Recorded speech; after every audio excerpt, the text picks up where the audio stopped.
देखो, हमेशा एक चीज़ याद रखो कि मटेरियलिटी का लिंक होता है आपके ओपिनियन से। ठीक है, ये बात समझ में आ रही है कि यार मटेरियलिटी, जब भी आप मटेरियलिटी की बात करते हो कि यार यूज़र के लिए ये चीज़ मटेरियल है, अगर तो वो मिस स्टेटमेंट आप कहते हो कि भाई 10 मिलियन की अगर मिस स्टेटमेंट मिलेगी और वो यूज़र के लिए मटेरियल है, तो मतलब उसकी बेस पे आपका ओपिनियन क्वालिफाई हो रहा होगा। ठीक है।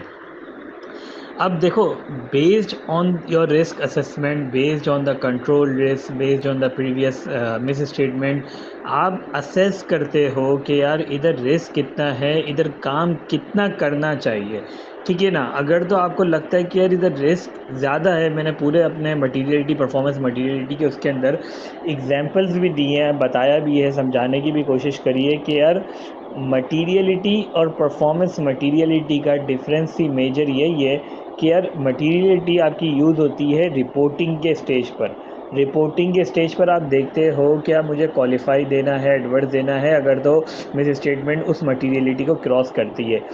काम करना, रिस्क को असेस करना, ये सारी चीज़ें परफॉर्मेंस मटीरियलिटी की बेस पर होती है। ठीक है ना। कि यार अगर रिस्क ज़्यादा है, ठीक है, अगर रिस्क ज़्यादा है और कंट्रोल फेलियर्स इधर ज़्यादा हैं, अनक्वालिफाइड लोग इधर ज़्यादा हैं, तो उस केस के अंदर मैं उस कंपनी में ज़्यादा काम करूँगा, ज़्यादा प्रोसीजर्स परफॉर्म करूँगा, क्योंकि इधर रिस्क ऑफ मिस स्टेटमेंट ज़्यादा है। अगर सेम कंपनी है, अगर दूसरी कंपनी है, यूज़र्स वही सेम है, पूरी कंपनी की नेचर सेम है, लेकिन उधर कंट्रोल्स अच्छे हैं, उधर चीज़ें स्ट्रक्चर्ड हैं, ठीक है ना, वहाँ एम्प्लॉयज़ क्वालिफाइड हैं, तो उस केस के अंदर मेरा रिस्क ऑफ मिस स्टेटमेंट कम होगा, तो मेरी परफॉर्मेंस मटीरियलिटी ज़्यादा होगी, काम मैं कम करूँगा। बात समझ में आ रही है। मटीरियलिटी मेरी, हालांकि दोनों कंपनीज़ की सेम होंगी, ठीक है। तो same for particular class of transaction में भी यही है कि यार अगर, अब देखो, अब मैं पहले मटीरियलिटी पे बात करता हूँ कि भाई ओवरऑल भाई ट्रांजेक्शन में कोई भी मिस स्टेटमेंट होगी ना, यूज़र के लिए लेट से 10 मिलियन मटेरियल होगा, ठीक है। लेकिन ये रिलेटेड पार्टी रिश्तेदारी का मामला है, ठीक है ना, रिश्तेदारी वाला मामला है। इधर अगर कोई मिस स्टेटमेंट होगी ना, तो बड़ा सेंसिटिव नेचर का मामला होता है, ठीक है। तो उस केस के अंदर 5 मिलियन भी मेरे लिए मटीरियल होगा, ठीक है ना, मेरे डिसीजन पर इफ़ेक्ट करेगा, तो उस केस के अंदर 5 मिलियन मेरी मटीरियलिटी है। अब रिलेटेड पार्टीज़ पे रिस्क कितना ज़्यादा है, depending on your controls risk, depending on previous miss statement, ठीक है ना। आप बोलोगे यार प्रीवियसली बहुत मिस स्टेटमेंट निकली हैं, ठीक है ना, रिलेटेड पार्टी में अक्सर कंपनी फ्रॉड करती है, ठीक है ना, तो आपने क्या करा, performance materiality for that particular class of transaction 5 million से और ज़्यादा कम रखोगे, ठीक है ना। लेकिन अगर दूसरी कंपनी है, दूसरी कंपनी की आपने कैलकुलेट करा यार यूज़र के रिलेटेड पार्टी परफॉर्मेंस जो मटीरियलिटी है वो 5 मिलियन मटीरियल तो है, लेकिन प्रीवियसली कभी मिस स्टेटमेंट निकली नहीं है, कंट्रोल्स बहुत अच्छे हैं रिलेटेड पार्टीज़ पर, तो उस केस के अंदर आपकी परफॉर्मेंस मटीरियलिटी बहुत कम नहीं होगी 5 मिलियन से। ये बात समझ में आ रही है।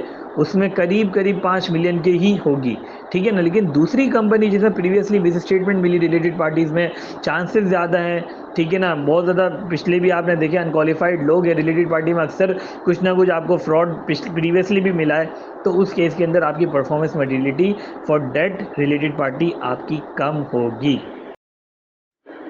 अच्छा, अब materiality for debt particular class of transaction को समझने के लिए मैं एक आपको आसान सी एग्जांपल दूंगा कि यार ये क्यों कॉन्सेप्ट है। देखिए, हर कॉन्सेप्ट नेचर से लिंक होता है, ठीक है ना।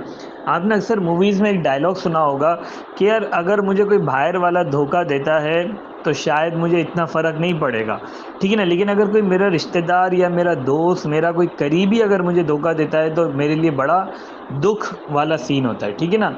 तो उस केस के अंदर अगर देखा जाए, बाहर वाले के लिए मेरी मटीरियलिटी क्या है, मेरी मटीरियलिटी ज़्यादा है, ठीक है ना। अगर वो मुझे कोई छोटा मोटा धोखा देगा तो मैं बर्दाश्त कर लूँगा, क्योंकि वो बाहर वाला बंदा था। लेकिन अगर कोई घर वाला, मेरा कोई करीबी दोस्त, मेरा दोस्त अगर मुझे कोई छोटा मोटा धोखा भी देगा ना, तो उस केस के अंदर मेरे लिए बड़ा तकलीफ दे होगा कि यार इसने मुझे धोखा दिया, चाहे वो छोटी अमाउंट का ही क्यों ना हो, ठीक है। लेकिन अगर कोई बाहर वाला वो छोटी अमाउंट का देता है तो मेरे लिए बियरेबल होता है, हाँ यार ठीक है, बाहर वाला बंदा था ना।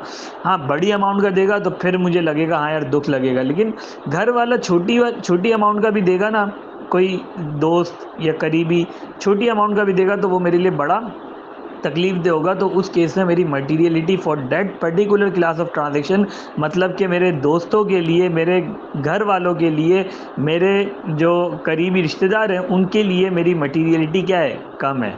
ये बात समझ में आ रही है। अच्छा, अब परफॉर्मेंस मटीरियलिटी क्या है? परफॉर्मेंस मटीरियलिटी ये है कि यार based on your previous judgement, कि यार based on your previous judgement किस टाइप के आपके लोग हैं, जो आपके करीबी लोग हैं वो किस टाइप के लोग हैं, ठीक है ना। अगर तो आपको लगता है कि यार ये आपको एक्सपेक्टेड है, ये लोग धोखा देते हैं, प्रीवियसली आपने देखा ऐसा हुआ है, तो उस केस में आपकी परफॉर्मेंस मटीरियलिटी बहुत कम होगी, ठीक है, क्योंकि रिस्क ज़्यादा है। आपको पहले से पता है यार दोस्त मेरे इसी टाइप के लोग हैं, ठीक है ना, मेरे करीबी रिश्तेदार इसी टाइप के लोग हैं जो धोखा देते हैं, ठीक है। अच्छा, अगर मुझे पता है कि यार मेरे जो करीबी दोस्त हैं वो इस टाइप के लोग नहीं हैं बिल्कुल भी, ठीक है ना, मेरे इस टाइप के बिल्कुल भी लोग नहीं हैं, ना तो मेरे कभी ऐसा प्रीवियसली कभी हुआ है, ना किसी ने मुझे आज तक धोखा दिया है, तो उस केस में मेरी परफॉर्मेंस मटीरियलिटी भी क्या होगी, ज़्यादा होगी, क्योंकि रिस्क कम है इधर, ठीक है ना, इधर रिस्क कम है, क्योंकि मेरे जो स्टैंडर्ड है, मेरे जो दोस्त हैं वो एक अच्छी फैमिली से बिलोंग करते हैं, इस टाइप के लोग नहीं है, ना कभी प्रीवियसली ऐसा हुआ है, ठीक है ना। लेकिन आप किसी ऐसे स्टैंडर्ड में हैं जहाँ ये चीज़ें नॉर्मल है, ठीक है ना, रूटीन सी बात है, लोग करते हैं, दोस्त ऐसी टाइप के हैं, तो उस केस में आपकी परफॉर्मेंस मटीरियलिटी कम होगी, क्योंकि ज़्यादा रिस्क है।